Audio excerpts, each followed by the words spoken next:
5 ország, 20 ifjú tehetsége. Egy világhírű operaénekes. Tényleg igazi virtuóz vagy. Egy lenyűgöző horvát csellista. Mozart mosolyog az égből. A házigazdák Ida Novakovska, a lengyel showműsorok királynője, és Tamás Gottschalk, a német televíziós legenda. Mutass valami olyasmit, mint ez. Ó, rendben. Elképesztő tehetségek. Sztároktól hallani ilyen előadást.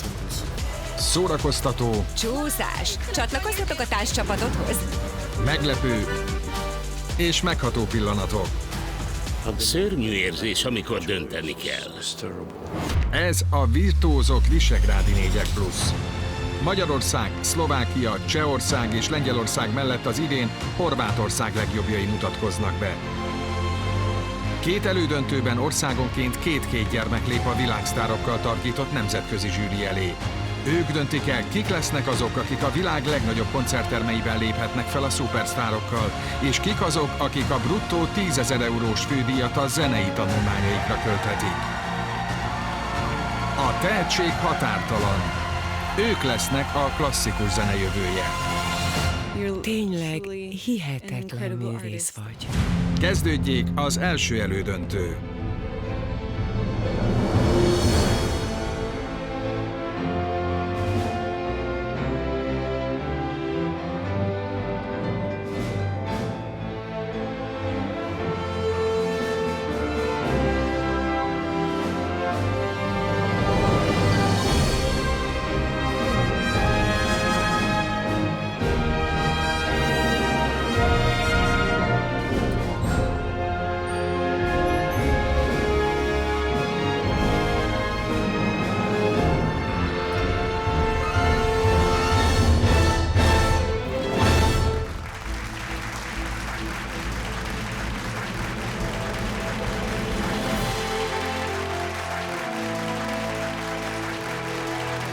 Ez a Virtuózok Visegrádi 4+ első elődöntője.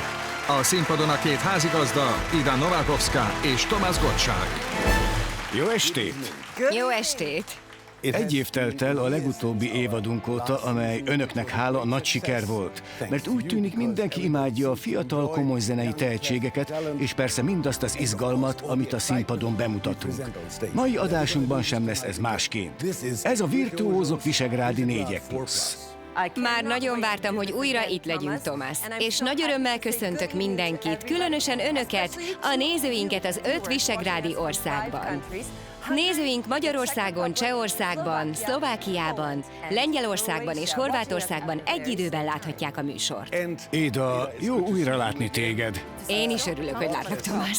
Ida nagy változáson ment keresztül, mióta utoljára találkoztunk, hiszen anya lett.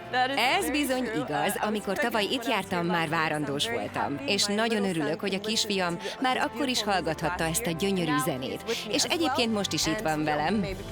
Ki tudja, talán még tehetséges is lesz a sok csodálatos zenétől. Biztos lehetsz benne, hiszen 5 országból érkeztek hozzánk csodálatos fiatal művészek, akiknek a felkészülését fantasztikus zsűritagjaink is segítették. Így van. Szóval izgatott vagyok. Én is nagyon izgatott vagyok. Lássuk a Virtuózók Visegrádi 4+ idei zsűritagjait. Gabriela Bohácsová, a Nemzetközi Český Krumlov zenei fesztivál igazgatója, számos nagyszabású esemény, köztük Placido Domingo koncertjeinek szervezője. Megtiszteltetés, hogy újra itt lehetek. Nagyon jól éreztük magunkat tavaly, akkor is hatalmas tehetségekkel találkoztunk, és az idei év talán még ezt is felülmúlja. Péter Valentovics, szlovák zongoraművész és karmester, aki közel 20 országban mutatta már meg kivételes tehetségét, egyebek mellett Dél-Afrikában, ahol a Fokvárosi Opera igazgatója és rezidens karmestere volt. Azt hiszem, nagyon nehéz dolgunk lesz, mert mindannyian nagyon jók. Mindent megteszünk, hogy értékeléseinkkel a legjobban segíthessük őket. Miklós Erika, a magyar koloratúr szoprán opera énekesnő, a Magyar Állami Operaház magánénekese, a világ legnevesebb operaházainak állandó vendége, a Magyar Virtuózok tehetségkutató zsűritagja. Ezt az érzést keresem, a személyiséget, az érzékenységet, és azt, ahogy ezek a gyerekek az országukat és saját magukat képviselik. Petar Csulics, horvát gitárművész és zeneszerző, 6 kontinens 30 országában rendszeresen ad szólókoncerteket és tart mesterkurzusokat ifjú zenészeknek. Akkor hallottam a műsorról, amikor először nemzetközi szintérre lépett. Láttam az előző évadot, úgyhogy örülök, hogy részese lehetek ennek a csodálatos projektnek. Így könnyű volt igent mondani. Alicia Vegorzsevszka, a lengyel operaénekesnő, a Varsói Kamaraopera ügyvezetője és művészeti vezetője, aki a világ legnevesebb operaházaiban lépett már színpadra. Mutasd meg nekünk, mennyire szereted ezt. Ne csak belül érezd, mutasd meg kifelé is. Mosolyogj, nézz a szemünkbe. Ez a következő készség, amit ki kell fejlesztened magadban. Üdvözöljük a zsűri tagjait a Virtuózok Visegrádi Négyek Plusz színpadán.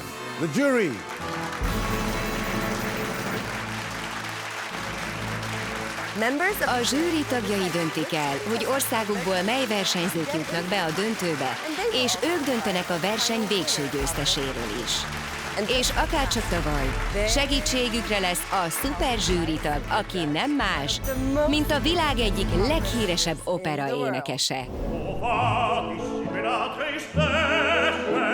A világ legismertebb operaénekese, 12-szeres Grammy-díjas művész, elismert karmester. Ha érzed a technikát, a karaktert, egy művésznél minden számít. Ez nem olyan egyszerű. Lehet, hogy valaki tökéletesen játszik, még sincs benne érzelem. Az ifjú tehetségek és a virtuózok elhivatott támogatója. Mindig nagyon nehéz feladat, ha az embernek zsűriznie kell egy versenyen. De a gyerekek miatt megéri, ezért nagyon örülök. Ez egy remek megmérettetés. A virtuózok az egész világot meghódítja.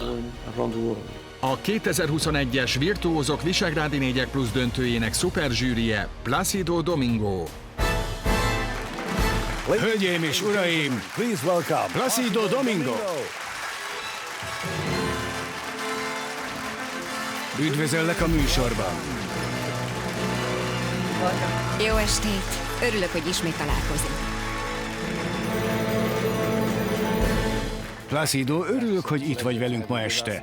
Nagy hatással lehetett rád a tavalyi évad, hiszen akkor csak egy adásban tetted tiszteleted. Most viszont minden egyes fordulóban itt leszel velünk. Így van, a tavalyi verseny annyira jó volt, hogy most már az elejétől itt akarok lenni. Biztos vagyok benne, hogy nem fogsz csalódni az idei versenyzőkben, és ők is nagyon kíváncsiak, hogy mit mondasz majd a játékukról. Én már csupa fül vagyok, és a zsűritársaim is fantasztikusak lesznek. Akkor megkérlek, foglalj is helyet köztük. Az ifjú tehetségek biztosan értékelik majd a segítségedet és a kritikádat. Remélem így lesz. Nagyon köszönjük. Köszönöm én is. Bizony. Jó szórakozást. Jó szórakozást.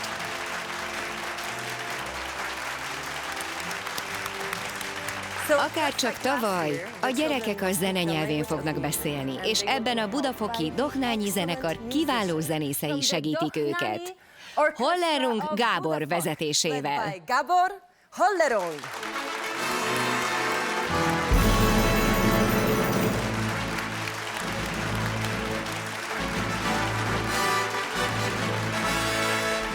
Hamarosan átadom a színpadot az ifjú muzsikusoknak. Előtte azonban, ahogy az lenni szokott a versenyeken, tisztázzuk a szabályokat és nézzük meg, mik a nyeremények.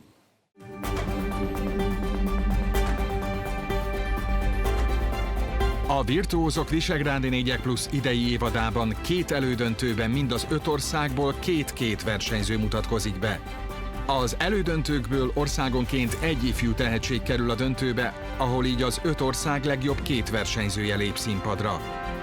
Végül ezúttal is országonként 1, vagyis 5 győztest hirdetünk. Az 5 ország 5 fődíjasának nyereménye egyenként bruttó 10 000 euró. A verseny összdíjazása összesen bruttó 100 000 euró. Maestro Placido Domingo külön díja fellépési lehetőség a Maestro egyik koncertjén. A Signál Iduna felajánlott a műsor magyar továbbjutóinak és a Kis Virtuózok Alapítvány további 11 támogatottjának egy-egy testre szabott védelembalesetbiztosítást. A heti kedvencnek és zenetanárának nyereménye egy 100 000 forint értékű kottavásárlási utalvány az Edíció Muzika Budapest zenemű kiadó ajándéka. Jutalomban részesülnek a legjobb zenetanárok is. A Kis Virtuózok Alapítvány által létrehozott díjat és az azzal járó bruttó 1 millió forintos pénzjutalmat minden évben egy olyan zenepedagógus nyeri el, aki rendkívüli szakmai tudásával segíti a zeneoktatást és gondozza a virtuózok tehetségeit. A 2021-es évben a díjat Juhász Slatter Andrea hegedű tanárról nevezték el. Ezt a díjat idén Perényi Eszter Kossuth és Liszt díjas érdemes művész kapta. Gratulálunk! Szavazzon a kedvencére! Részleteket a Virtuózok Facebook oldalán és a www.virtuozok.hu weboldalon talál.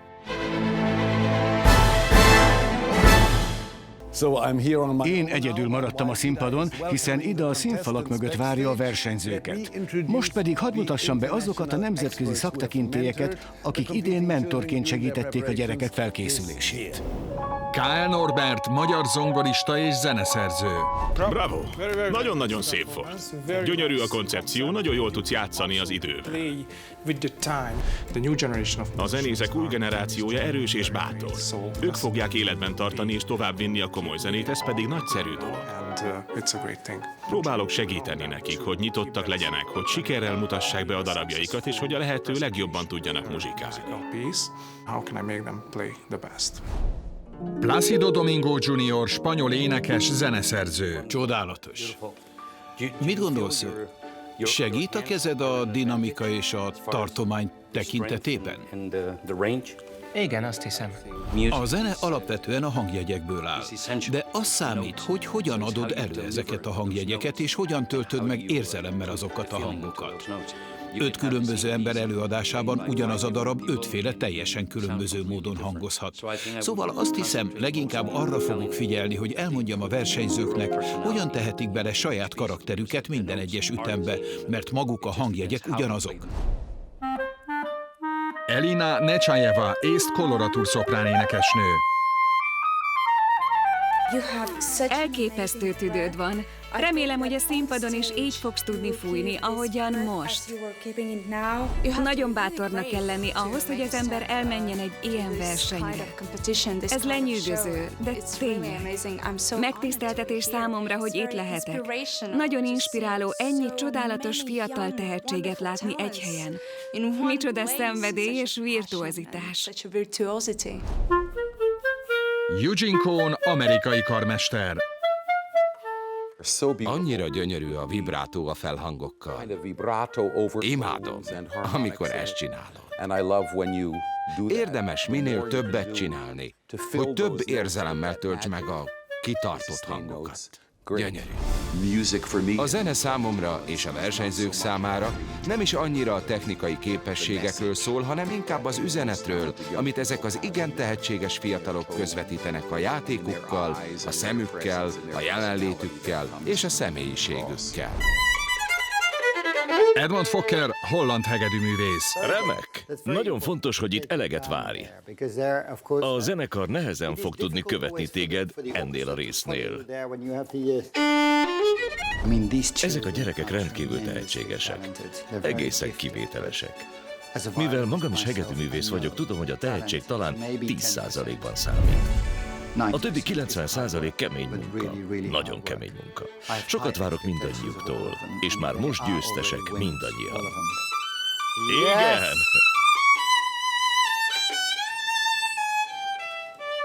Nagyon szép. Az első fellépőnk a színfalak mögött várakozik, és biztos vagyok benne, hogy nagyon izgatott. Ida, kezdődjön a show. Készen álltok? Igen, Thomas, nagyon is. Annyira izgatott vagyok. Itt van velem az első versenyző, akit az egyik legcsodálatosabb hegedűművész, Edmond Fokker mentorál. Richard, nagyon örülök, hogy találkozhatok veled. Szinte úgy érzem, hogy már ismerősök vagyunk, mégpedig a bátyád miatt. Köszönöm szépen, hogy itt vagy. Eduard ellátott valamilyen tanácssal? Hát azt mondta, hogy mosolyogjak. Hogy mosolyogj? Az egy jó tanács, mindig beválik. Mondott mást is? Hogy légy önmagad. Hogy légy önmagad. Igen, az is mindig működik. Miért neveztél be a versenyre? Mert Plácido Domingo előtt akartam játszani. Nos, az álmod hamarosan valóra válik. Irány a színpad, és ne felejtsd, légy önmagad, mosolyogj, és én is adok egy tanácsot. Érezd jól magad.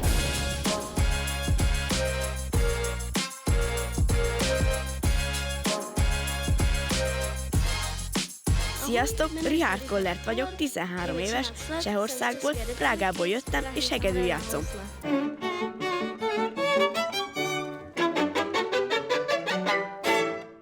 Az első hegedűm 1.16-os volt, akkor játszottam rajta, amikor csak akartam, és számomra a legnagyobb kincs.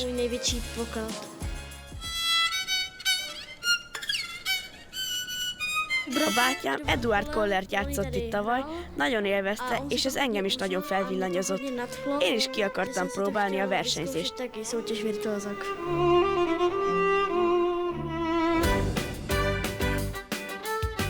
A hegedülés mellett szeretek filmezni, és szívesen megosztom alkotásaimat a közösségi oldalakon.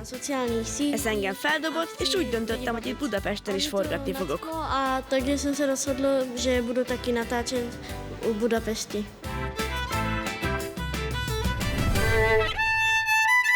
Nagyon jó. Nagyon fontos, hogy itt eleget várj. Jól csinálod, de gondolkodj el rajta. Mert itt van időt fellélegezni. Sok szerencsét, irány a színpad. Biztosan ügyes leszel. Köszönöm. Sok szerencsét. A színpadon Richard Kollert Csehországból.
Richard, ez fantasztikus volt. Üdv! Köszönöm. És úgy tűnik, te is élvezted. Szereted, amit csinálsz, Igen, ugye? szeretem. Prágából jöttél, jól tudom? Igen. És már is nyertes vagy, hiszen mindig is az volt az álmod, hogy Placido Domingo előtt lépj fel, és most itt van velünk. Így van. Akarsz tőle kérdezni valamit? Hogy tud ilyen szépen énekelni? Hát nem is tudom, csinálom már egy ideje. Művész emberekkel és muzsikusokkal vagyok körülvéve. Mindig a lehető legjobbra törekszünk. De végül a közönség dönt. Mi nem tudhatjuk, mennyire vagyunk jók, amíg ki nem állunk a színpadra. És ha tetszik az embereknek a produkció, akkor előrébb és előrébb jutunk a pályán.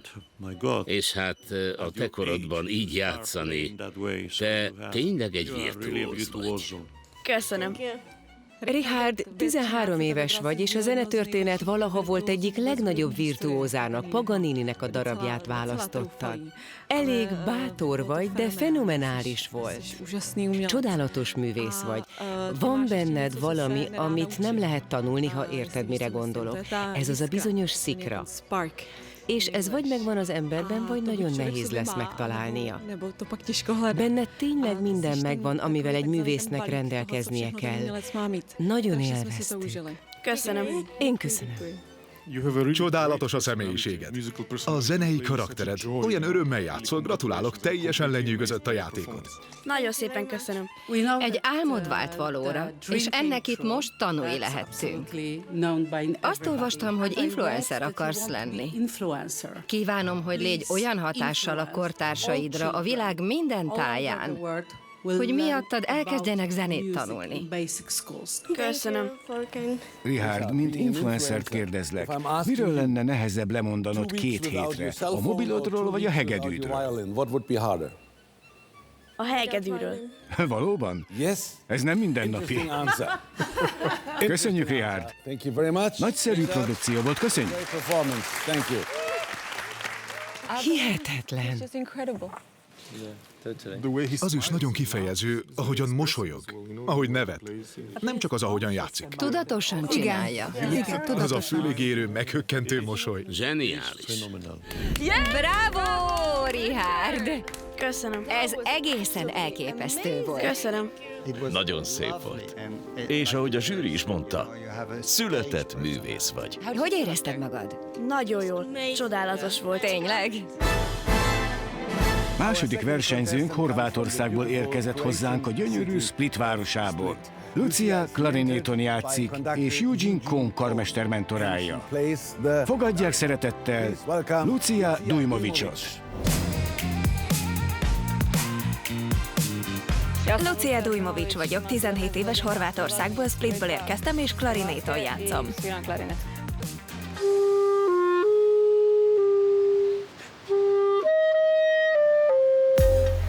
8 éves koromban döntöttem el, hogy zeneiskolába szeretnék járni. De nem tudtam, hogy melyik szakra jelentkezzek. Az egyik tanárnőm javaslatára választottam a klarinétot. A klarinét jelentősen megváltoztatta az életemet. Mondhatni, a társammá vált. És amíg csak élek, én klarinétozni fogok. Édesapám hajós kapitány, és körbeutazta az egész világot. Innen ered a hajók iránti szerelmem.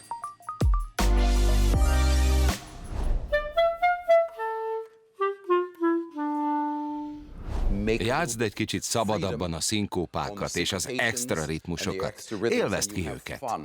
Improvizálj egy kicsit. Nem kell mindig ragaszkodni a pontos ritmusokhoz.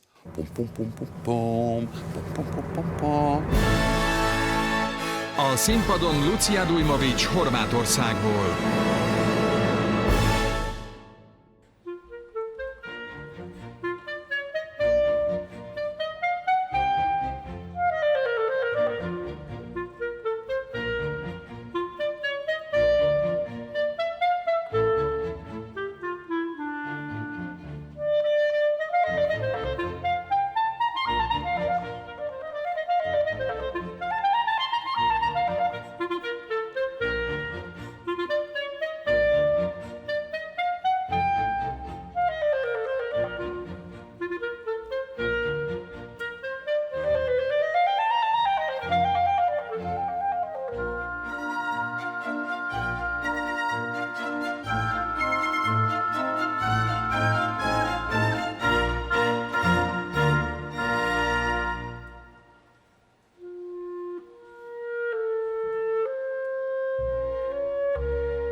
Lucia, számomra nem kérdés, virtuóz vagy, de lássuk, mit mond a zsűri. Halljuk.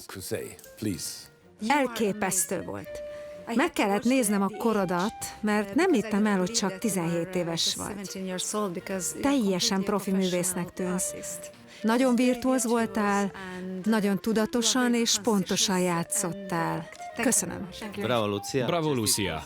Szívből gratulálok, valóban fantasztikus voltál. A klarinétra komponált egyik legbonyolultabb zeneművet választottad, és bebizonyítottad, hogy te ezt el tudod játszani. Ahol virtuóznak kellett lenni, ott virtuóz voltál, ahol pedig a muzikalitást kellett kifejezni, ott azt tetted. Valóban csodálatos volt. Még egyszer gratulálok, és csak így tovább. Köszönöm szépen. Köszönöm. Nagyon jól játszottál, tényleg? Tudod, Rossini rengeteg operát írt, és te pont úgy játszottál, mint egy énekes. A frázisaid a bel cantóra emlékeztettek.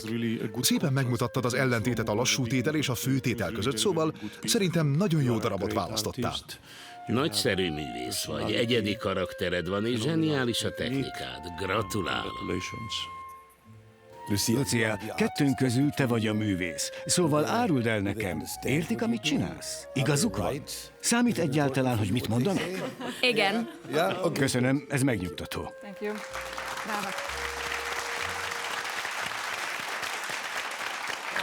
Imádtam őt. Másrészt viszont nagyon muzikális is. Gyere!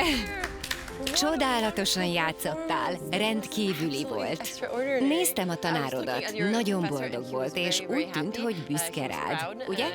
Igen, nagyon büszke vagyok. Nagyon büszke.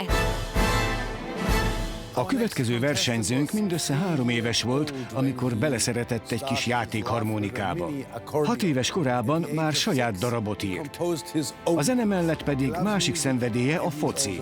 Mentora K.L. Norbert zongoraművész. Fogadják szeretettel Lengyelországból a harmonikás labdazsonglőrt, Milos Bahonkót.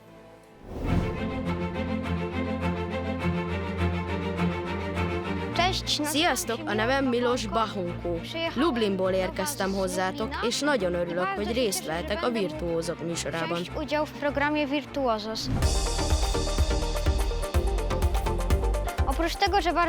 Azon felül, hogy nagyon szeretek harmonikázni és zenét szerezni, a másik szenvedélyem, amivel szintén sokat foglalkozom, a foci.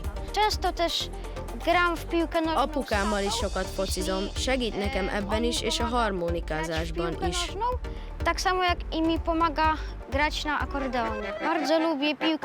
Nagyon szeretem a futballt és a zenét, ezért szeretném majd valamikor ezt a két dolgot összekötni.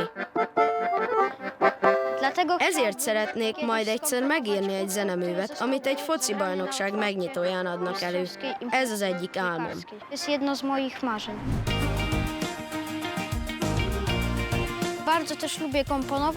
Nagyon szeretek zenét szerezni is, nagyon szeretek vidám parkokba, erdőkbe menni, ahol ihletet meríthetek a motívumokhoz. Szóval nagyon örülök, hogy ide is eljöhetek, és sokszor, amikor jár a fejemben egy dallam, akkor ezekből is zeneművek lesznek.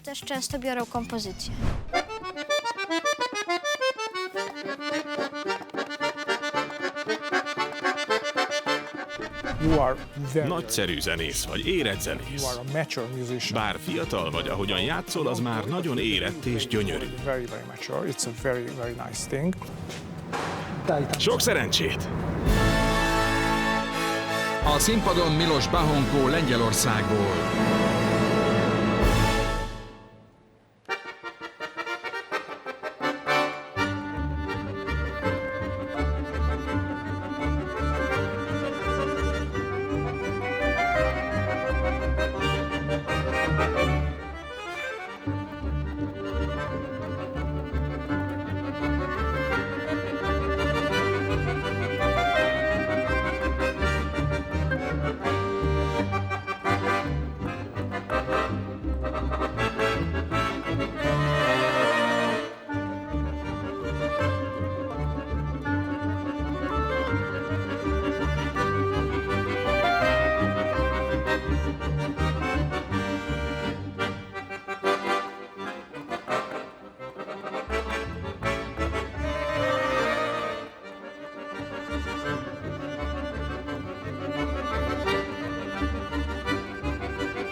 A mű címe Körhinta. Körhinta? Körhinta. Olyan a hangzása, mint a körhintának. Szuper. Klassz, mert olyan energikus, nagyon jó.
Milos, gratulálok. Nos, Alicia, te mit gondolsz a produkcióról? Milos, azt kell mondanom, nem jutok szóhoz. Ezek az érzelmek, amiket ébresztesz, és nem csak úgy, mint egy érett, csodálatos zenész, mert csak 6 éve játszol ezen a hangszeren, ugye? És még van időd a futballra is? Persze. És a 2 húgodra? És a zeneszerzésre? Igen. És még ilyen szerény is vagy? Elmondom neked, hogy büszke vagyok arra, hogy lengyelként ülök itt, mert mindig rebdes a lelkem örömömben, amikor ilyen fiatalokat látok. Azt mondom még neked, hogy ez a műsor nem igazán a zeneszerzőkről szól. De tudom, hogy te zenét is szerzel. Igen, zenét is szerzek, ahogy játszom a harmonikán, azon kívül, hogy gyakorolok, és eljátszom a darabokat, én magam is írok zenét. Szeretnélek megkérni valamire. Játszanál egy pici-picit, bármit, amit te írtál? Igen.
Helyes! Milos, te egy rendkívüli virtuóz zenész vagy, de van egy rossz hírem. A gyakorlást nem úszod meg. Csak azért mondom, mert azt írtad, nem szeretsz sok időt tölteni a gyakorlással. Ez az álmod, de ez sajnos nem fog valóra válni, mert egyre többet és többet kell majd gyakorolnod. Mert biztos vagyok benne, hogy erről fog szólni az életed. Szóval azért jobban szeretem a zenét, de a gyakorlással kapcsolatban az nem igaz, hogy nem szeretek gyakorolni. Bár azért jobban szeretem a fellépéseket. Placido is szereti a focit. Igen. Ha gondolod, beajánlhatlak a Real Madrid csapatába. Maestro! Milos, nagyon meghatódtam, amint a színpadra léptél. Nem tudtam levenni rólad a szemem. Tényleg rendkívüli művész vagy, és hihetetlen energiád van. Gabriela, hogy tudtál uralkodni az érzelmeiden? Gyakoroltad? Igen. Úgy tűnik, Milos, saját rajongói klubod van itt. És biztos vagyok benne, hogy a közönség is egyetért velük. Most pedig menj Idához. Biztosan jó lesz végre egy honfitársal találkozni. Bravo, Milos. Bravo! Bravo! Bravo, Milos! Köszönjük szépen. Jól van, helyes. Very dobře. Született zenész. Olyan könnyed a játéka. Milos, gyere ide hozzánk, bravo! Bravo! Mi történt itt? Mindenki olyan büszke. Halljuk, mit mond Norbert, aki nagyon büszke rád. Fantasztikus volt. Ha focista lennél, biztosan te lennél Ronaldo, mert nagyon jó a technikád. Ugyanakkor könnyed a játékod. Együtt szárnyalsz a zenével, és ez nagyon jó, és nagyon ritka, hogy egy 11 éves srác már befutott zenész legyen. Fantasztikus. Nos, a következő versenyzőnk egy magyar zongorista, aki kimondottan élvezi a versenyhelyzeteket. Ez nem is túl meglepő, hiszen tapasztalt versenyző. Nem csak zenei megmérettetéseken aratott már számtalan győzelmet, de táncosként is nagyon sikeres. Érkezzen Eugene Kohn karmester mentoráltja, Kádár Viktória.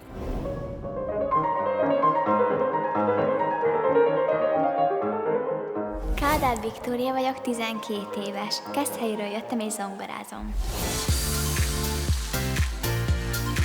Egész kicsi korom óta zongorázom. Az egész úgy kezdődött, hogy édesanyám odaültetett a zongorához, és elkezdtünk játszani. Régebben zongoráztam, de soha nem gondoltam volna, hogy születik a családba egy olyan, akinek igazából tehetsége is van a zongorához. A testvéremmel szoktunk négykezesezni, együtt is szoktunk gyakorolni. Anyukám tanította meg a Valentinát zongorázni. Állítok fel, nyugszik. Beállítsuk a széket, jó? Testvéremmel mindent együtt szoktunk csinálni. Szeretek táncolni, és azt szeretem benne, hogy én választhatom ki a zenét, és anyukámmal csináljuk meg a koreográfiát, és ez nagyon tetszik nekem.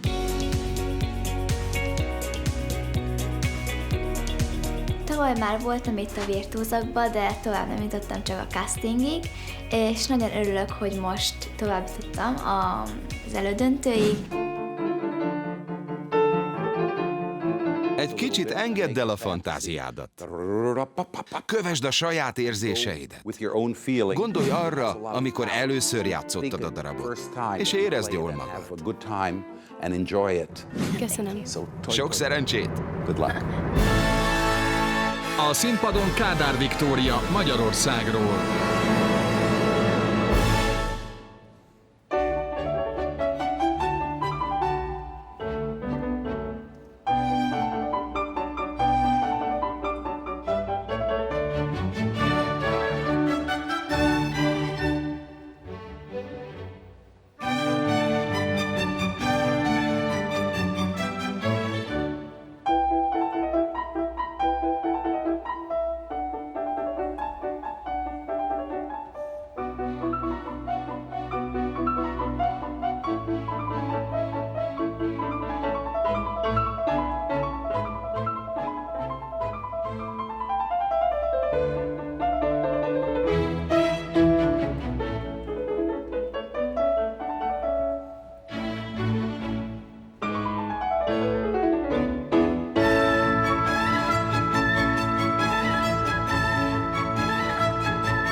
Ez király volt. És micsoda zongora? Hát igen. Mintha valamelyik Batman film díszlete lenne. Csodálatosan játszottál. Imádom Haydn-t. Nagyon köszönöm. Bárcsak én is úgy tudnék zongorázni, mint te. De tudod mit? Majd én játszom a könnyű szólamot, te a nehezebbet. Ó, hát rendben. Talán valami ilyesmi? Jó, akkor mutatom. Én ezt csinálom, akkor te meg a többit. Rendben. Két kézzel játszom? Úgy is megy.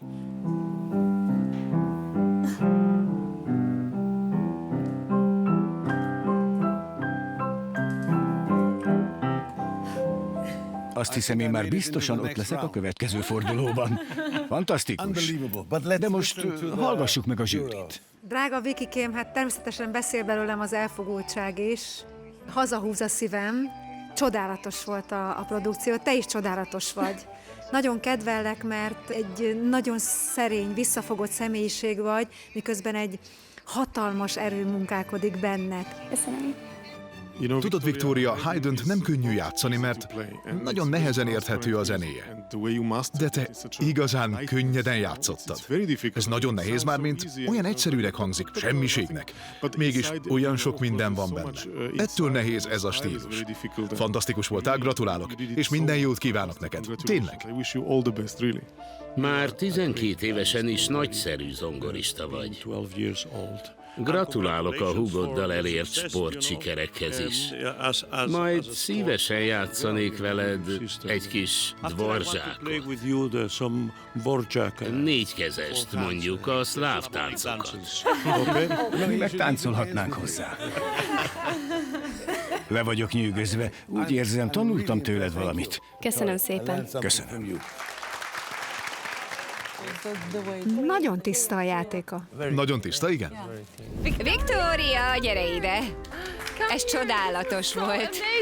Rögtön ölelkeznek. Ilyen a testvéri szeretet. Csodálatos. Most pedig tegyük félre egy kicsit a zenét, mert úgy hallottam, hogy fantasztikus táncosok vagytok, és még együtt is táncoltok. Igaz ez? Igaz. Tudnál mutatni néhány mozdulatot, kérlek, bármit? Bum, bum, bum. Kereszt, együtt és csúszás. Csatlakozhatok a tánccsapatodhoz. Most pedig jöjjön egy fiatal szlovák hölgy, aki a hegedű mellett az építészet szerelmese is. Lássuk a következő versenyzőt, Edmond Fokker mentoráltját, Mirjam Minkovát. Mirjam Minková vagyok, 16 éves. És egy kis középszlovákiai faluban nőttem fel, melynek neve Spánia Dolina. Szabadidőmben elsősorban sokat olvasok. Tulajdonképpen mindent olvasok, a horroron és thrilleren kívül. De főleg történelmi dolgokat. Például a II. Világháborúról. Hasonlóképpen szeretek rajzolni, képzőművészettel is foglalkozom. Én magam készítem a határidőnaplómat. Továbbá időnként siklóernyőzök is.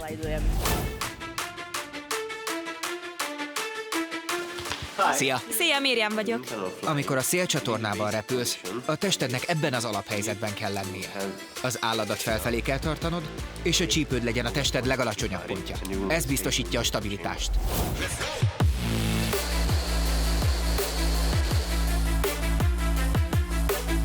Ez más volt, mint a siklóernyőzés, de ugyanúgy szuper volt, és örülök, hogy megkaptam ezt a lehetőséget.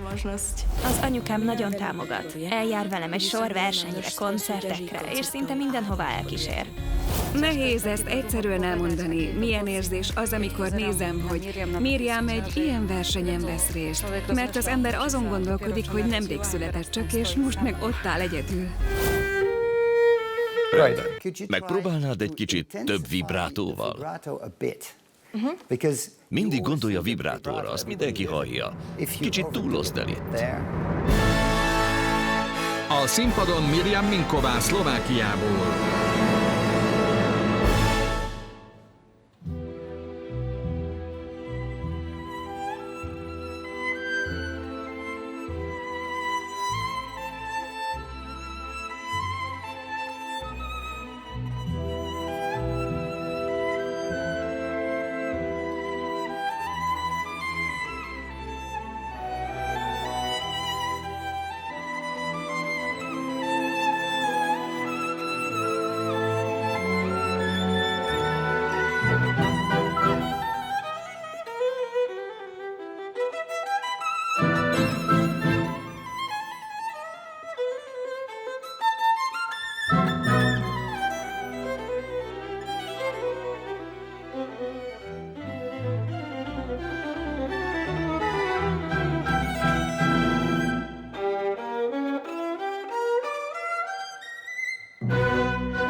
Bravo!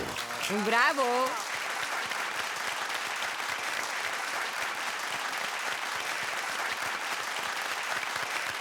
Miriam, ez egy igazi komoly zenei toplistás sláger volt.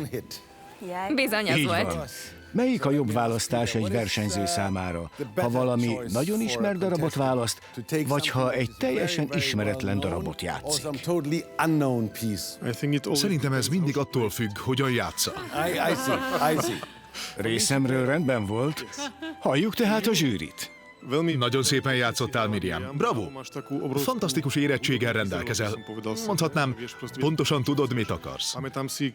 Emlékszem, amikor pár héttel ezelőtt kísértelek zongorán Pozsonyban, amikor zajlott a válogató a virtuózokra.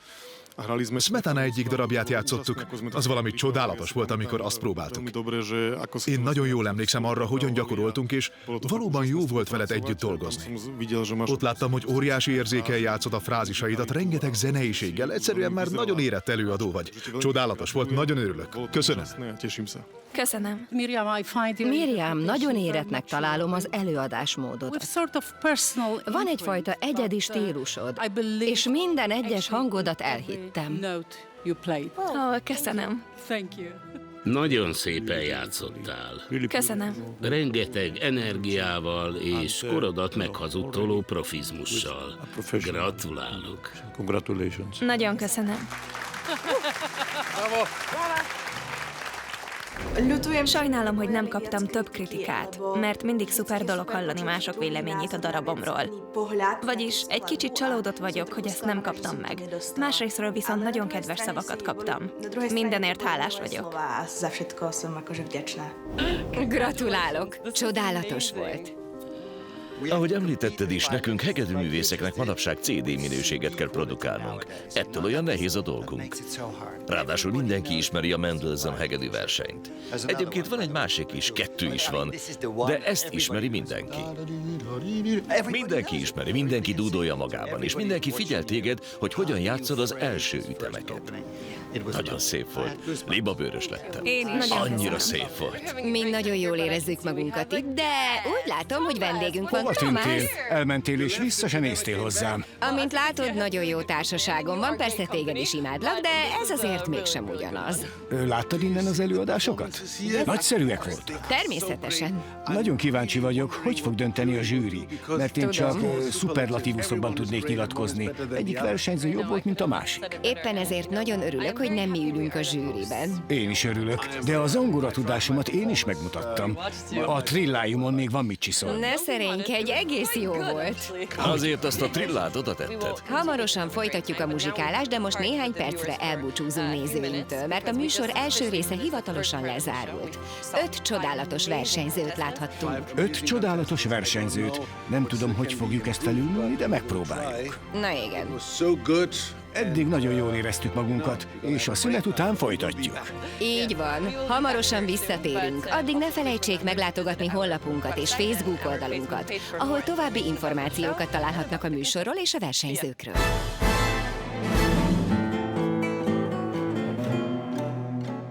Láttam, hogy mozgatod a szádat.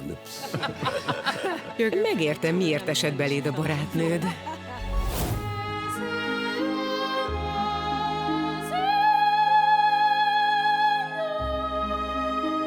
Soha életemben nem hallottam még ilyet. Én leszek Brian May.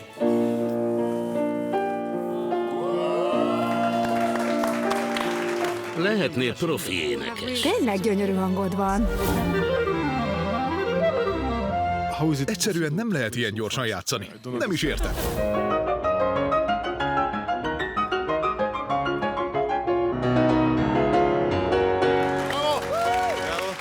Senkit nem hallottam még úgy játszani ezt a darabot, ahogyan te játszottad.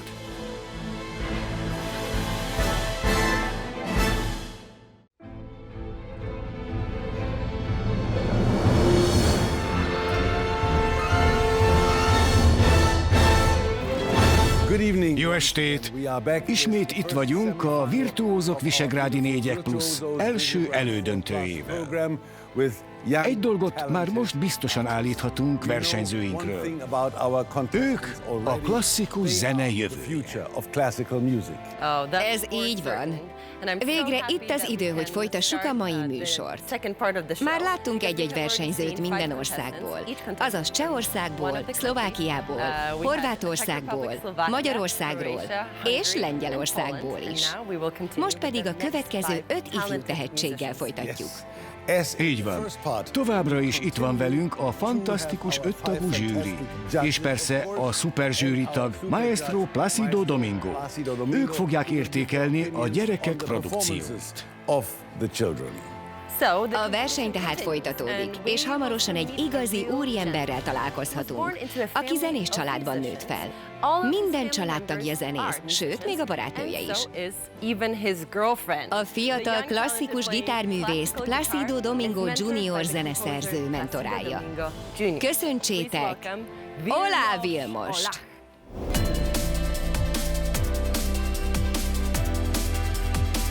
Olá Vilmos vagyok, 18 éves, jelenleg a Bartók Béla Zeneművészeti Szakközépiskola végzős hallgatója vagyok Szilvágyi Sándor osztályában. 7 éves korom óta tanulok klasszikus gitáron játszani.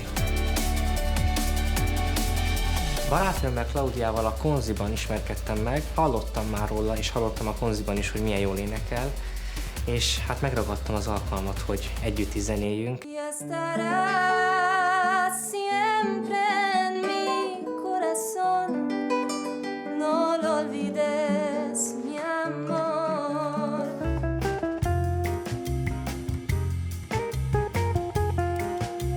A próbák során annyira megszerettük egymás zenéjét és egymást is, hogy aztán a vége szerelem lett, és most már úgy megyünk egy koncertre, mint kolléga és mint egy szerelmes pár.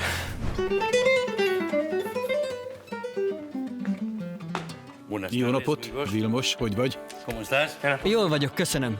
Örvendek, jól van. Nagyszerű. Számomra hatalmas inspiráció az, hogy ilyen neves művészek előtt mutatkozhatok be egy ilyen műsorban. Egy pozitív visszajelzés arra, hogy érdemes csinálni azt, amit csinálok, és a gyakorlásnak igenis megvan a gyümölcse. Kiváló. Olyan, mintha egyé válnál a hangszerrel. Hatalmas élmény volt találkozni a maestrónak a fiával. Nagyon sok mindent hozzá tudott rakni a darabhoz, még így előtte is nekem belsőleg, lelkileg tudott segíteni. Szívem, lelkem ki szeretném adni a zsűrinek ebben a darabban, és alig várom, hogy a színpadon lehessek és játszhassak. Remélem, te leszel a legjobb. Köszönöm szépen. A színpadon Olá Vilmos Magyarországról.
Vilmos!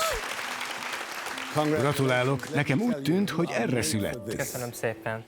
Szinte vártam, hogy mikor pattansz fel tangózni. Egyébként közben a gitárodnak suttogsz. Magadban beszélsz, vagy egyszerűen egy másik világban vagy. Láttam, hogy mozgatod a szádat. Magamba mindig gyakorláshoz énekelni szoktam a darabot. Tehát úgy tanulom a darabot, először a dallamot, éneklem, a basszust éneklem, aztán a középső szólamot, esetleg az akkordokat is, tehát énekelve szoktam tanulni a darabot, és ilyenkor, mikor játszom egy koncerten, akkor szeretek közben, hogy igen, szoktam énekelni, szerettem. Sokkal jobban esik úgy játszani. Talán ezzel nyűgöztél le minket. Nem tűnsz egy javíthatatlan gitármániásnak, de az rádon írva, hogy szereted a zenét. De most beszéljünk Petárral. Ő a nagy gitáros, és valószínűleg ő ért ahhoz a legjobban, amit most hallottunk. Szóval beszéljünk vele. Mit gondolsz, Petár? Bravo, Vilmos. Gratulálok az előadásodhoz, és először is azt szeretném megkérdezni, hogy tudod-e, mit jelent a Tango and Sky, a darab címe? Ez egy műanyag tangó magyarra lefordítva, és egy paródiának szánta a szerző, úgy tudom. Így van. Amikor hallottam, hogy ezt a darabot fogod játszani, úgy gondoltam, hogy kockázatos választás. Mert vagy nagyon jó lesz, vagy nem. De szerintem nagyszerű voltál. Nagyon tetszik a játékod, nagyon sok zeneiség van benned, és nagyon szép volt a darab eleje. Szerintem a zeneszerző nagyon elégedett lenne az előadásoddal. Egyszer találkoztam vele, régebben. Nagyon karizmatikus ember, és te is nagyon karizmatikus voltál ma este. Köszönöm szépen. Halljuk a zsűrit. Megértem, miért esett beléd a barátnőd. Én is szívesen meghallgatnám azt a darabot, amit neki írtál. Egy zseniális, szenvedélyes fiatalember vagy. Nagyon élveztem. Köszönöm. Köszönöm szépen. Végig izgultam az egészet, bár nem kellett volna, mert egyszerűen olyan hatással voltál itt mindannyiunkra. Bárkit megkérdeznék, hölgyeket, szerelmes volt ebben a játékban. Hihetetlen kifejező erővel bírsz, és amit állandóan szajkozni szoktam, a jó timing. A zenei időzítésed egyszerűen valami tökéletes. Mindig pont akkor, és pont úgy, és már addig húzod az embernek az idegeit és az érzékeit, tényleg libabőrözött az ember, borsóztam végig. Nagyon köszönöm az élményt, Vili. Köszönöm szépen. Az én országomban különleges szerepe van a gitárzenének. Emellett hasonlítunk abban, hogy mindketten a Real Madrid szurkolói vagyunk. A stadionjukat, a Bernabeut éppen felújítják. Lenyűgöző lesz. Legkésőbb jövő nyáron megnyílik, és remélem, hogy eljössz majd egyszer, és adsz ott egy koncertet. You know? Így van. Nagyon örülnék, ha eljönnél hozzá. Gratulálok. Én is. Köszönöm szépen. Nagyon örülhetsz most. Köszönjük. Thank you very much. Kiváló produkció volt. Nagyszerű a technikája, szépen játszik, de ha becsukom a szemem és csak hallgatom, néha volt hiányérzetem. Vilmos! Bravo! Gyere, ülj le hozzánk! Helyes ölelés és puszi. Mondhatjuk, hogy szívből játszottál? Claudia, a barátnőm argentin, és a tangónak a hazája az Argentína, úgyhogy ez a kapcsolatban állok a tangóval, és nagyon szeretem hallgatni és játszani még jobban. Igen, az argentin vér, az nem semmi. Claudia, büszke vagy a barátodra? Nagyon is. Milyen gyönyörű szerelem. Látom, hogy összeköt titeket a zene és egymás szeretete. Szoktál neki tanácsot adni? Nagy ritkán. Együtt kellene fellépnetek. Nem tudom, hogy megtanítod-e a barátnődet gitározni, de ő majd biztosan megtanít téged spanyolul beszélni. Ó, igen. Mert ha megtanul spanyolul, a lelked is latin lesz. Igen. A verseny nyerteseire rengeteg csodálatos nyeremény vár. Lássuk tehát, mi a tét.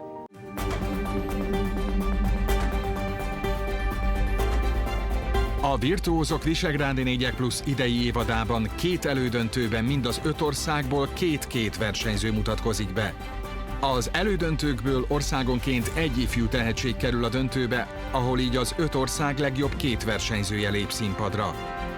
Végül ezúttal is országonként 1, vagyis 5 győztest hirdetünk. Az 5 ország 5 fődíjasának nyereménye egyenként bruttó 10 000 euró, a versenyözdíjazása összesen bruttó 100 000 euró. Maestro Placido Domingo külön díja fellépési lehetőség a Maestro egyik koncertjén. A Signál Iduna felajánlott a műsor magyar továbbjutóinak és a Kisvirtuózok Alapítvány további 11 támogatottjának egy-egy testre szabott védelembalesetbiztosítást. A heti kedvencnek és zenetanárának nyereménye egy-egy 100 000 forint értékű kottavásárlási utalvány az Edíció Muzika Budapest zenemű kiadó ajándéka. Jutalomban részesülnek a legjobb zenetanárok is. A Kisvirtuózok Alapítvány által létrehozott díjat és az azzal járó bruttó 1 millió forintos pénzjutalmat minden évben egy olyan zenepedagógus nyeri el, aki rendkívüli szakmai tudásával segíti a zeneoktatást és gondozza a virtuózok tehetségeit. A 2021-es évben a díjat Juhász Slatter Andrea hegedű tanárról nevezték el. Ezt a díjat idén Perényi Eszter Kossuth és Liszt díjas érdemes művész kapta. Gratulálunk! Szavazzon a kedvencére! Részleteket a Virtuózok Facebook oldalán és a www.virtuozok.hu weboldalon talál. Következő versenyzőnk édes szájú, aranyhangja van és imádja a Queen-t. Következzen Francesco, szia! Sziasztok! Látom, hogy rejtegetsz valamit az asztal alatt. Megmutatod, hogy mi az? Ki ez? Freddie Mercury. Az ő munkásságából merítesz a fellépéseid során? Igen, energiát merítek belőle. Energiát? Hallottam, hogy nagy álmod volt, hogy részt vegyél ebben a versenyben, így van? Igen. Hát akkor... Nagyobbat. Sok szerencsét! Francesco Mahács vagyok, Szlovákiából, egészen pontosan Pozsonyból. 12 éves vagyok. Mindkét szülőm operaénekes, a nagyapám fagottól játszott, és a nagymamám is énekes volt. Mivel mindkét szülőm operaénekes, már kicsi korom óta sok zenét hallgattam.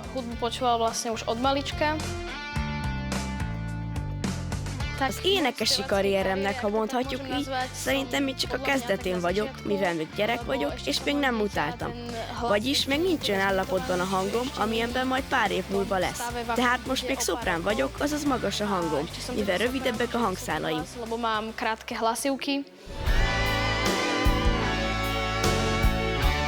Nagyon szeretem a Queen együttest és Freddie Mercuryt, mert óriási hangterjedelemmel rendelkezett, több oktávval és nagyon szép dalokat írt.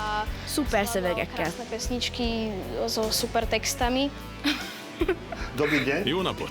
Jó napot! Szervusz, András vagy Endre vagyok, a Magyar Queen Klub vezetője. Ez egy eredeti belépő a Queen budapesti koncertjére.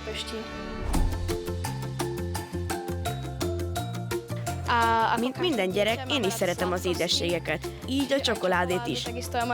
Ugyanúgy, mint a húgom. A múltkor például 3 nap alatt megettem egy egész nagy tábla csokoládét. Vasim vagyok. Én Francesco. Most egy hegedűt fogunk készíteni.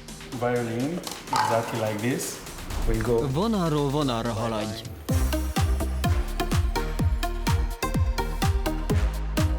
Így? Igen, így.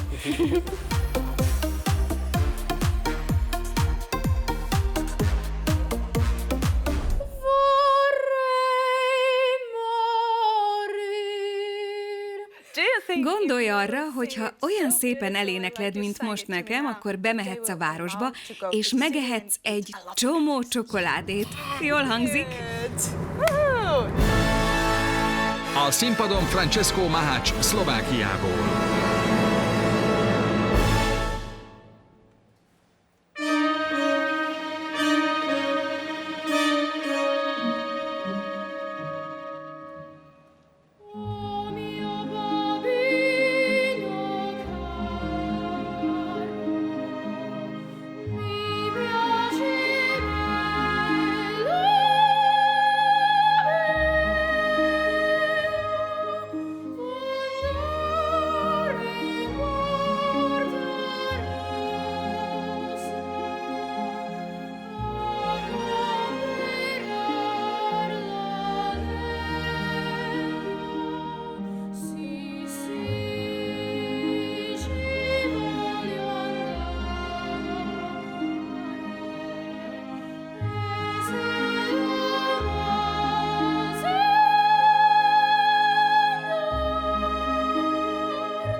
Francesco, olyan angyali voltál, de vajon tényleg angyal vagy? A hangod, mintha a mennyekből szólna. De Queen rajongó vagy, egy rocker. Mi a különbség Puccini és a Queen között? Van egyáltalán különbség? Van benne különbség, mivel a Queen egy rockbanda, míg Puccini zeneszerző volt, aki áriákat, operákat és egyebeket komponált.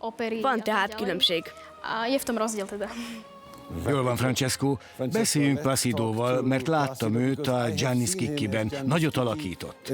Woody Allen rendezte a Los Angeles-i operában. Emlékszel? Na. És mit gondolsz a produkcióról? Lehetnél profi énekes. Én is ilyen hangon énekeltem gyerekkoromban, amit egyesek szopránnak hívnak. És abszolút lehet belőled profi énekes.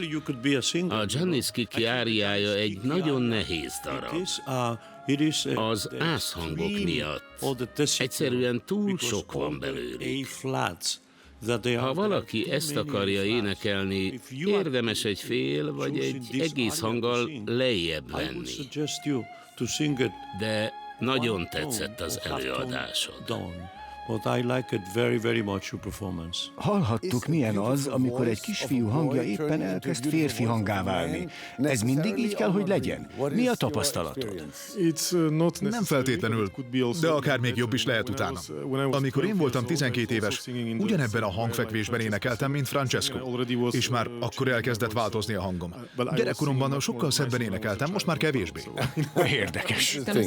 Francesco, tényleg gyönyörű hangod van. Tiszta és meleg, és meg kell mondanom, hogy egyetértek veled Freddie Mercuryval kapcsolatban, mert amikor 16 éves voltam, ami persze nagyon-nagyon régen volt, láttam őt itt Budapesten 1986-ban, és fantasztikus volt.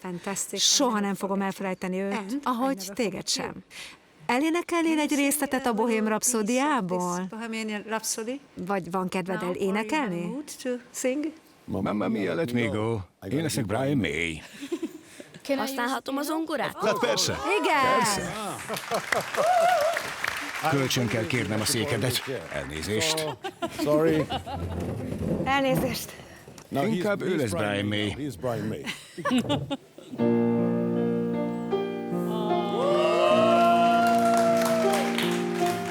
Mama, just killed a man. Put a gun against his head. Pulled my trigger, now he's dead. Mama, life has just begun. And now I've gone and thrown it all away. Mama,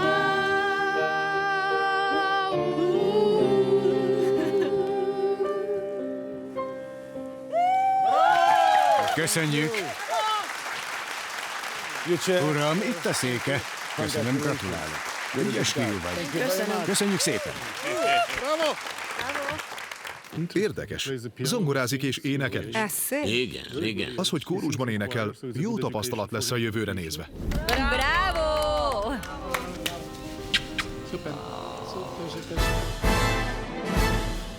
Ma este még 3 versenyző lép a virtuózok színpadára. Jöjjön most egy lengyel fiú, aki klarinéton játszik. Már csecsemőkorában is zenélő játékokkal és játékhangszerekkel játszott. Következő versenyzőnk Elina Necsajeva mentoráltja, Leon Klimiuk.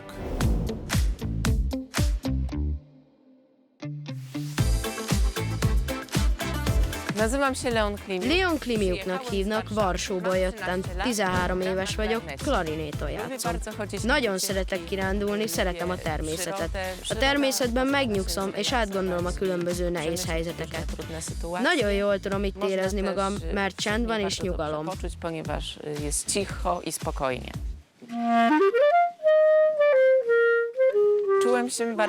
Nagyon jól éreztem magam, hogy egy ilyen magas helyen Budapest felett játszhatok, mert sosem zenéltem még ilyen különleges körülmények között.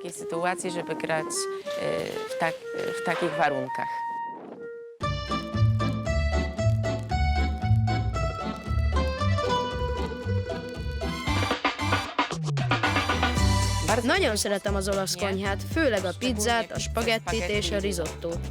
Nagyon érdekes volt, hogy a pizzaszakács forgatta a pizzát. Én is kipróbálom majd otthon, hát anyukámnak is kedve lesz velem pizzát csinálni. Anyukám ritkán készít otthon pizzát, de most ehettünk együtt egy nagyobb pizzát, mint általában.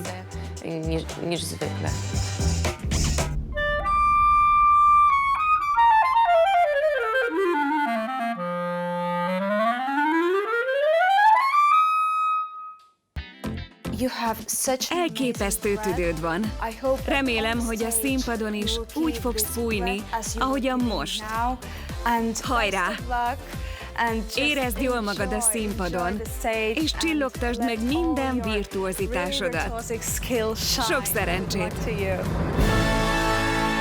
A színpadon Leon Klimjuk Lengyelországból.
Leon! Gratulálok! A zsűri általában mindenkivel kedves a színpadon, de a taps az mindig más. És ez egy hatalmas taps volt, nekem elhitted. Szóval biztos tetszett nekik az előadás. Alicia, halljuk, mit gondolsz a versenyződről? Leon, mit is mondhatnék? Kifogástalan a technikád. Figyelj, könnyedén eljátszod az ilyen hosszú frázissokat. Micsoda óriási munkát fektethettél a légzés technikádba. Milyen hosszú ideig tudod tartani a lélegzetedet 13 évesen. Na és ezek a gyönyörű francia tájak, amit láttunk.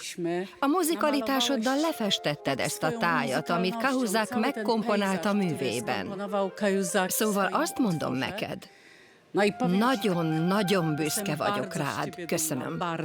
Köszönöm szépen. Bravo, Leon. Csodálatos volt az előadásod. Nagyon tetszett a frázisaid időzítése, és minden nagyon kontrollált volt az elejétől a végéig. Tényleg virtuóz vagy. Mondd csak, hogy lehet ilyen gyorsan játszani? Egyszerűen felfoghatatlan. Elképesztően gyors. Van valami közös bennünk, méghozzá az, hogy mindketten szeretjük a pizzát. Csak te ennek ellenére beljebb tudod húzni az övedet.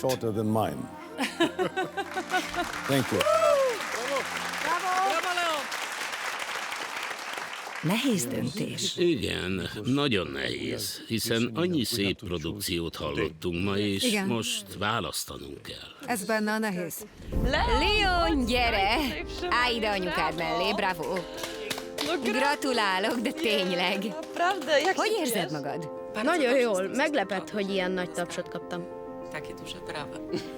Hogy meglepődtél, hiszen fantasztikus voltál. Elina lenyűgözött az előadás. Korábban a légzés fontosságáról beszéltél. Hogy tetszett? Fantasztikus volt, főleg a szünetek. Egészen különlegesek voltak. Nem sok művész van, aki igazán életre tudja kelteni a szüneteket. De te ezt tetted, és ez szerintem már nagyon magas színvonal, úgyhogy köszönöm. A játékodat hallgatva Dél-Franciaországban éreztem magam. Ó, Dél-Franciaország. Nem hiszem, hogy létezik férfias vagy nőies hangszer. Bár a hárfára gondolva biztos vagyok benne, hogy a legtöbben először női kezekre gondolunk. Ez most talán megváltozik.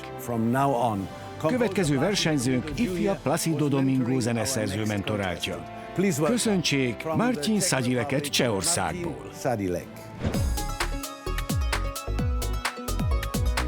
Martin Sadilek vagyok, 16 éves. Prágából jöttem, egész életemben ott éltem. Nagyon szeretem Prágát. Zenei gimnáziumba járok, hárfa tanszakra.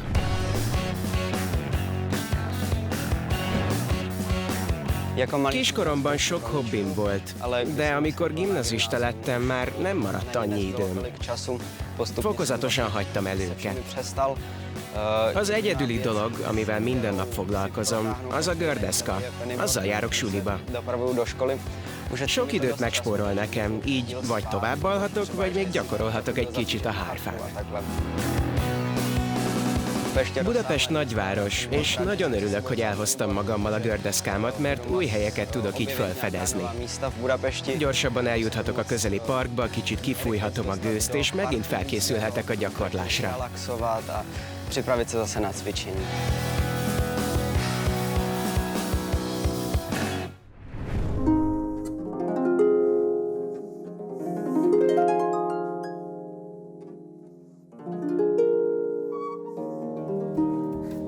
Csodálatos. Gyönyörű. Martin, gratulálok. Tudod, nagyon merész vállalkozás volt, és biztos vagyok benne, hogy az egyik legjobb férfi hárfaművész leszel a világon. Sok szerencsét. Köszönöm szépen. A színpadon Martin Sadilek Csehországból.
Szia, Martin! Hello!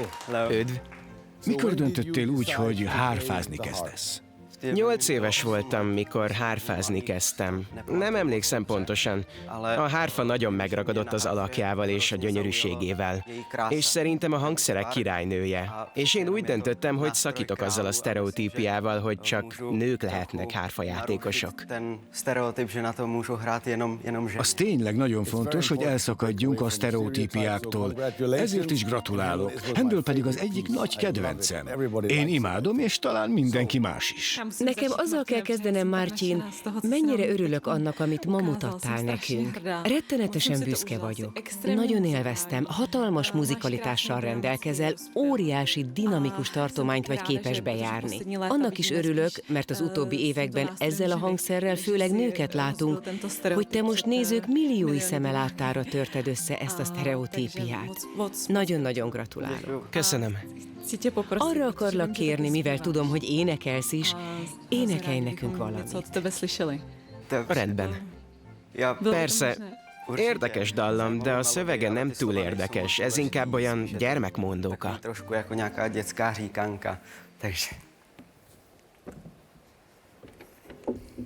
Stará baba jede s marcipanem. Starý dědek za ní s tulipánem. Bába odchází, on jí nadchází, ona do komína, on jí napomíná, ať neblázní. Aki nem értette a szöveget, az nem tudja, miért nevettünk annyira. Nagyon vicces szöveg. Majd később lefordítjuk. Értettétek? Igen, értettük. Tényleg? Stara baba! Na, egy újabb sztereotípia, hiszen te énekelni is tudsz hárfázás közben. Ilyet még nem hallottam. Azt elhiszem. A barokk egy elegáns stílus. Fantasztikus volt, annyira kellemes volt, olyan öröm volt hallgatni és nézni téged. Tényleg csodáltam a stílusodat. Fantasztikus volt, bravo! Egyetértek Péterrel, a forte és a piano részek kontrasztja csodálatos volt, és a trillák is tökéletesen tiszták voltak. Nagyon élveztem. Mivel a szüleid rendszeresen az operában lépnek fel, feltételezem, sok operát láttál már. De úgy gondolom, hogy te hangszeres szólistának születtél, és nagyon fogod élvezni a pályafutásodat hárfa művészként. Köszönöm. Köszönöm. Brilliáns. Nagyon szorgalmas. Szép volt. Zenész, tényleg? Érti a dolgát? Igen. Szorgalmas. Szorgalmas, igen. Ez magától jön, értitek? Igen, zseniális. Nagyon természetes. Igen, természetes. Azt hiszem, hogy összejött. Volt benne pár apróbb hiba, de azt hiszem, hogy az élő fellépésen csak nem lehetetlen ilyesmik nélkül játszani. Martin! Következik a mai elődöntő utolsó versenyzője, egy zongorista Zágrábból, aki mindössze 16 éves. Ennek ellenére közel 40 díjat nyert. Kyle Norbert zongoraművész mentoráltja. A kosárlabda pályán is ugyanolyan jól érzi magát, mint a koncerttermek színpadán. Köszöntsék Iván Petrovics Poljakot! Iván Petrovics Poljak! Iván Petrovics Poljak vagyok, 16 éves. Horvátországból érkeztem és zongorán játszom. A zongorát azért választottam, mert az általános iskolai tantermünkben állt egy zongora, ami ott akkor nagyon felkeltette az érdeklődésemet. Amikor zongorán játszom, úgy érzem, hogy egy időre elmenekülök a világ elől. Kiteljesít engem, mintha nekem találták volna ki ezt a hangszert.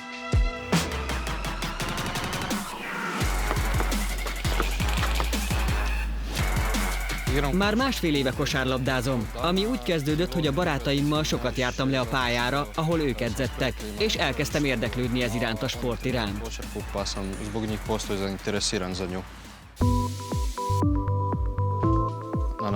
A Virtuózok Visegrádi 4 Plusz műsorba azért jelentkeztem, mert itt lehetőségem van zenekarral együtt játszani, és más fellépőkkel versenyezni, ami nagyon vonzó volt számomra.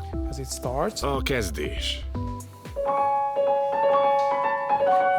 Igen, ez a rész olyan képzeletgazdag. Nagyon elvont, mintha a levegőben lebegne. Ezt nyugodtan játszd ráérősen. Használd a fantáziádat, így könnyed, laza játékkal indíthatod a művet. Nagyon büszke vagyok a fiamra, amiért bekerült az elődöntőbe. Bízom benne, hogy minden tőle telhetőt belead, legfőképpen önmagát, mint mindig, amikor zongorázik. Csak légy önmagad. Megpróbálom. A színpadon Iván Petrovics Polják Horvátországból.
Iván, csak annyit mondhatok, hogy még sosem láttam 16 éves gyereket így zongorázni.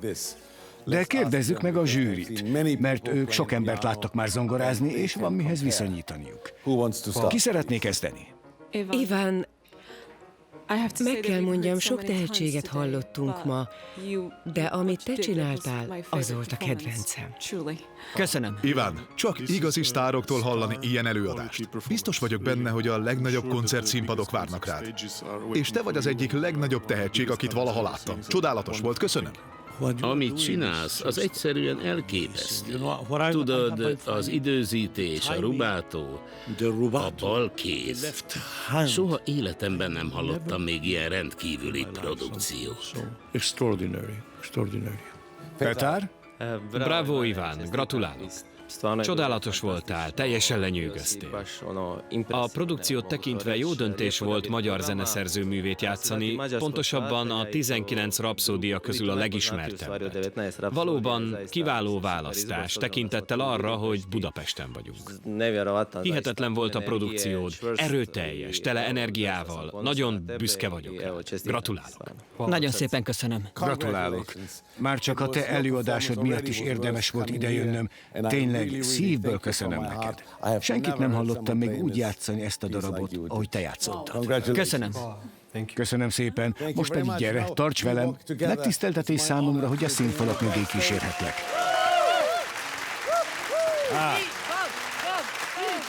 Azt hiszem, most egy igazi sztár született. Szerintem ő volt ma a legtehetségesebb versenyző. Igen, határozottan. Tényleg. Ó, végre, Iván! Gyere! Meghoztam Ivánt. Hihetetlen volt, nem de? Gyere ide, hadd érjek hozzád, hogy tudjam, nem álmodom. Így. Most már talán én is tudok zongorázni. Hihetetlen voltál, mindenki imádott, a családod pedig nem csak büszke volt, hanem rendesen el is ámultak. Leesett az álluk, ugye, büszke apuka? Igen, mint mindig. Ahányszor a magyar rapszódiát játsza, félek, hogy szívrohamot kapok. De attól még zseniális. Szerencse, hogy mindenki megúszta szívroham nélkül. Azt hiszem, sokat tettél a komoly zene ügyéért. Mindenki hajlamos azt gondolni, hogy a komoly zene ódivatú dolog, de te megmutattad, hogy olyan, mint a rock and roll vagy a heavy metal. Ez egy igazi modern előadás volt. Ahogy hallgattam, nem gondoltam arra, hogy ugyan már ez nem nekem van. Thomas, hogy érezted magad? Közeledik az első elődöntő lezárása. Nem akarnék zsűritag lenni. Nem lesz egyszerű dolog meghozni a döntéseiket. Nézd végig a versenyzőkön. Mindegyik őtök szuper volt. Nagyon tetszettek a produkciók. Ma megmutattátok, hogy milyen hihetetlen dolog is a zene, és azt hiszem, nagyon sok fiatalt inspiráltatok. Gratulálok! Eljött az idő, hogy a zsűri tagjai visszavonuljanak, és meghozzák a döntéseiket. Ugye? Igen, azt hiszem. Rendben.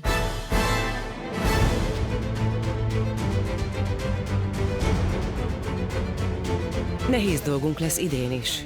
Nehéz dönteni. Igen, nagyon is. Újra és újra a Kollert család évről évre megnehezíti a dolgunkat.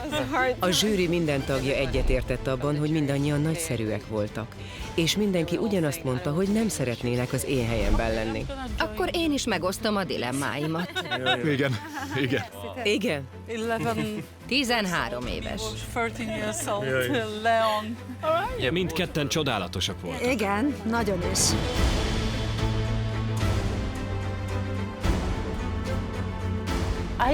Nem is tudom. Volt-e már ilyen nehéz pillanat az életemben, mint a mai?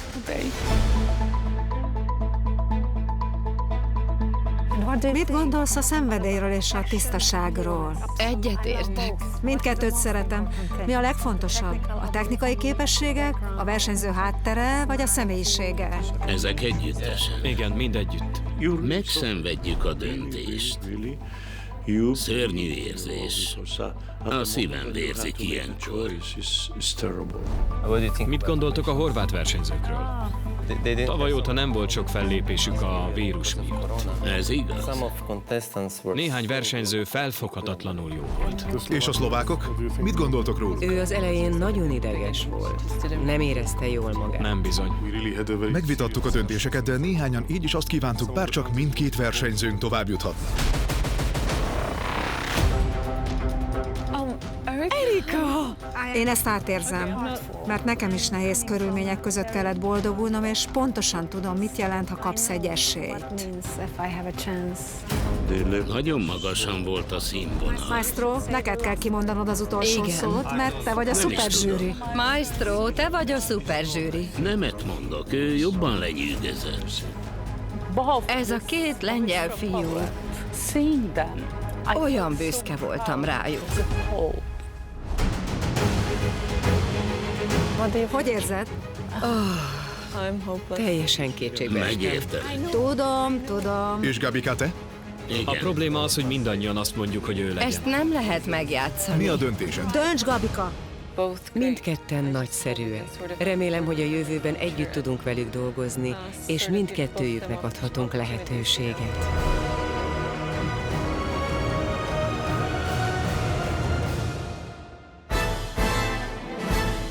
Mielőtt eredményt hirdetnénk, hallgassunk meg egy különleges előadást.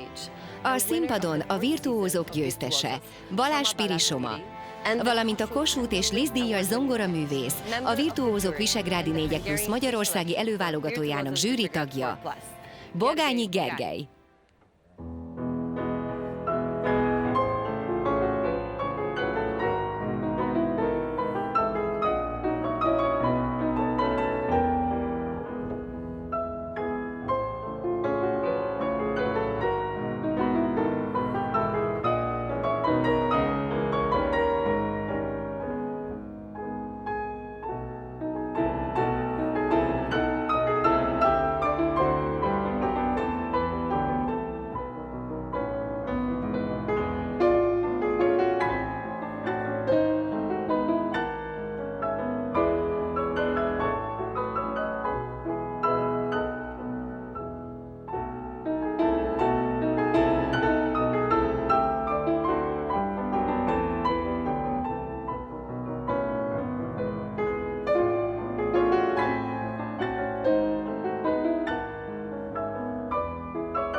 A virtuózok tehetségei rendszeresen lehetőséget kapnak arra, hogy világsztárokkal lépjenek fel. A 2021-es év egyik legnagyobb szabású eseménye a világjárvánnyal küzdő egészségügyi dolgozók iránti tiszteletadásul megrendezett hálakoncert volt. Maestro Plácido Domingo, Adela Zaharia és Plácido Domingo Jr. mellett Eugene Kohn vezényletével, a győri filharmonikusok közreműködésével a virtuózok egykori győztese, Balázs Pirisoma is föllépett.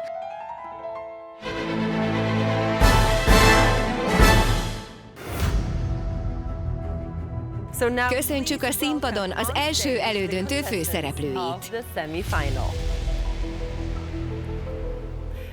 Most szeretném megkérni a szuperzsűrit, Maestro Plácido Domingót, hogy mondjon véleményt az elődöntőben látott előadásokról. Hölgyeim és uraim, talán azt gondolják, nehéz volt eldönteni az otthonukban ülve, hogy ki nyerjen ma este. De el sem tudják képzelni, Milyen nehéz dolguk volt itt a bíráknak. Nehéz döntéseket hoztunk, és vérzik a szívünk, hogy nem lehet országonként 2 győztes, csak 1. Azt hiszem, itt az idő, hogy a zsűri kihirdesse az eredményt. Judges, they can tell us. És most jön a legizgalmasabb pillanat. A zsűri kihirdeti a továbbjutó versenyzők nevét.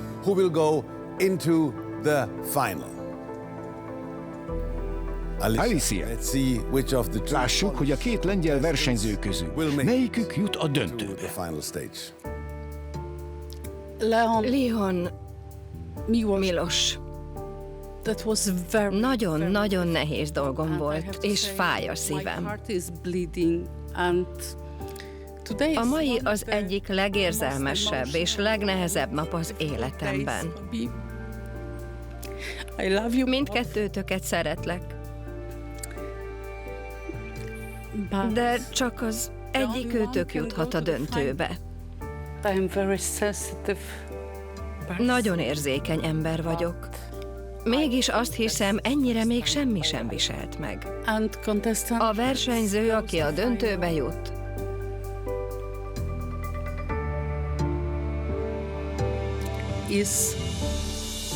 Milos Bahonko.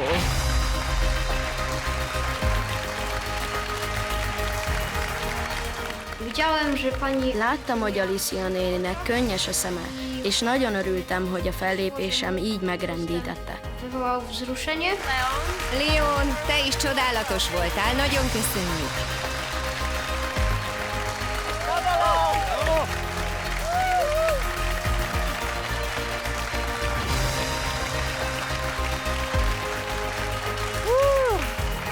Túlcsordulnak az érzelme, Gabriela. Jaj, ne!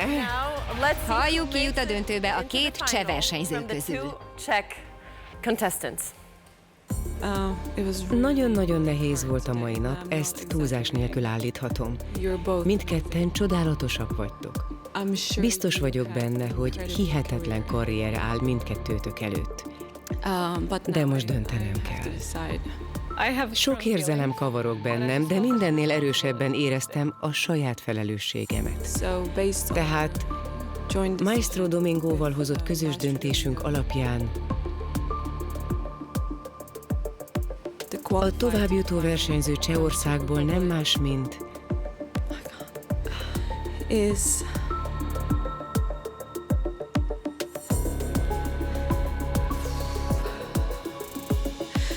Marcin Szadgyilek.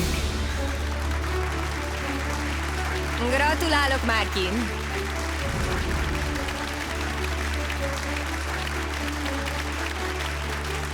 Nagyon érdekes volt. Egyáltalán nem tudtam volna megmondani, hogy végül kire esik a választás. Később a zsűritagok mondták, hogy a cseh versenyzők között volt a legnehezebb a döntés. Végül, amikor Gabriela Bohacsova kimondta a nevemet, nem is hittem a saját fülemnek, hogy ez összejött. Valóban szörnyen nehéz lehetett. Nevěřil svým uším, že to tak vyšlo. Opravdu to musel být strašně těžký. Richard, nagyon köszönjük, csodálatos voltál. Szeretünk téged. Bravo!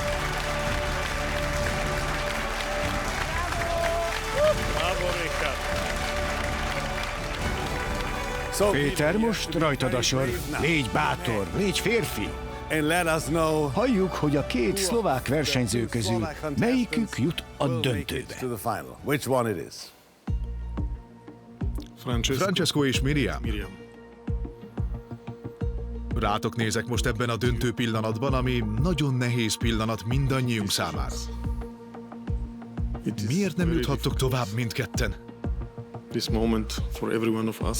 Annyira csodálatosak vagytok mindketten. Can we have 2 from this camp? Majdnem meghasadt a szívem, amikor döntenem kellett.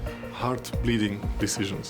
Mindketten nagyon szépen szerepeltetek, ezt tudnotok kell. You have to know that. Tehát Maestro Placido Domingóval hozott közös döntésünk alapján the one contestant, a továbbjutó Szlovákiából who will go to the final. Nem más, mint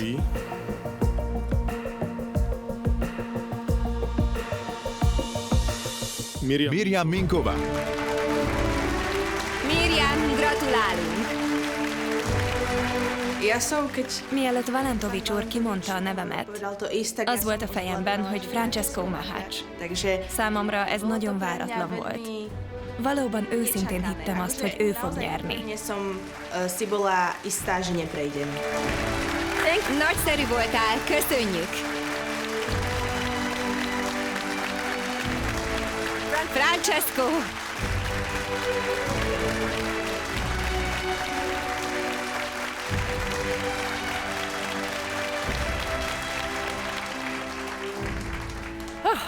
Egy queer rajongó talán megérti, ha azt mondom, another one bites the dust. Igen, reméljük. Szinte hihetetlen, ami itt történik. Petár, most te jössz. Halljuk, hogy ki jut a döntőbe a két horvát versenyző közül.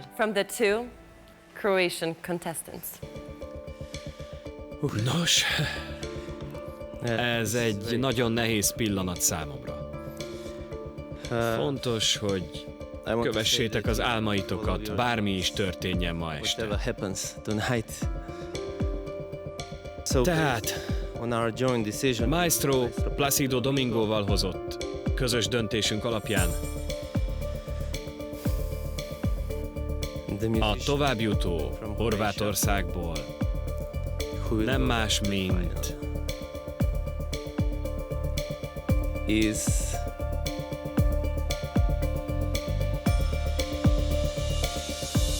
Ivan Petrovics Poljak.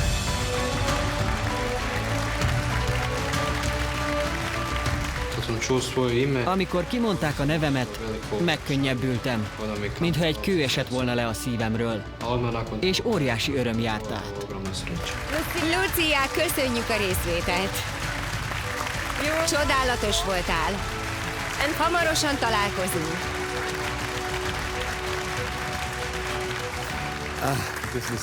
Tudom, nehéz döntés volt. De most halljuk Erikát. Ki jut tovább a két magyar versenyző közül? Mindkettőtöket szeretlek. Mégpedig azért, mert ismerlek benneteket. Nem régóta, de elég ideje. Nehéz nekem, mert anya vagyok. És egy kicsit úgy éreztem, hogy ti a gyermekeim voltatok ma. És most teljesen elveszettnek érzem magam. Inkább nehéz volt kimondani. Tudtunk dönteni Maestróval, mert az nagyon fontos, hogy milyen hatást kelt valaki az adott napon, adott pillanatban, de nehéz volt kimondani. Legszívesebben csak megölelnélek titeket, de helyettek kemény és határozott döntést kellett hoznom rólatok, Maestro Placido Domingóval.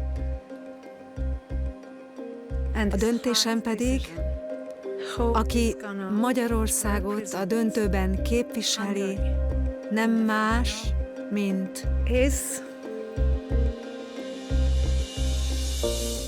Oláh Vilmos. Gratulálunk, Vilmos! A legnagyobb érzés bennem az volt, hogy igazából hálás voltam, hogy tovább juthattam, és rendkívül boldog. Viktória, nagyon köszönjük! Fantasztikus voltál! Köszönjük!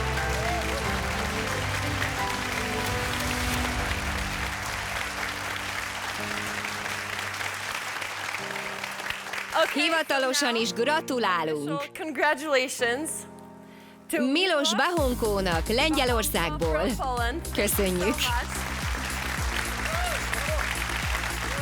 Mirjam Minkovának Szlovákiából. Martin Sadileknek Csehországból. Ivan Petrovics Poljáknak Horvátországból. És Oláh Vilmosnak Magyarországról.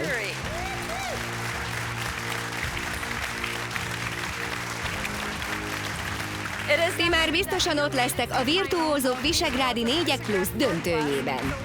Még egy nagy tapsot kérek! Csodálatosak vagytok!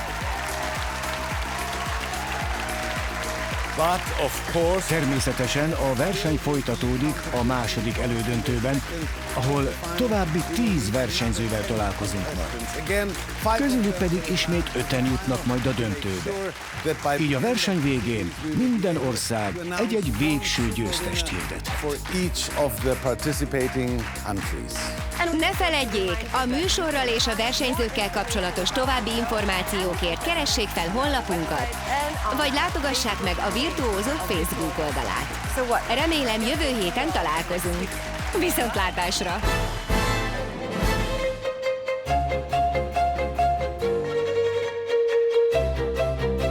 A szívem csordultig telt érzelemmel.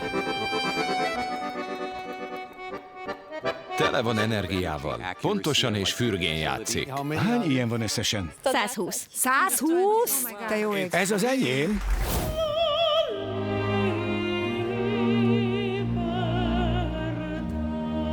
Érzem a teljes szabadságot.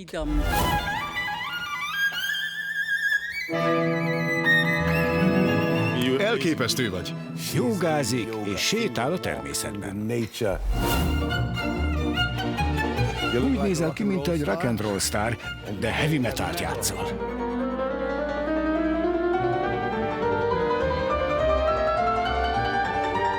Nincsenek határaid.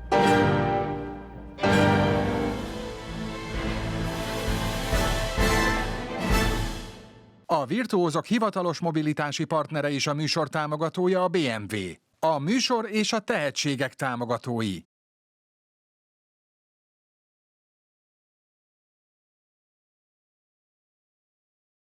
Ha tetszett, iratkozz fel a csatornára, és kövesd a Virtuózokat, a klasszikus zene jövőjét.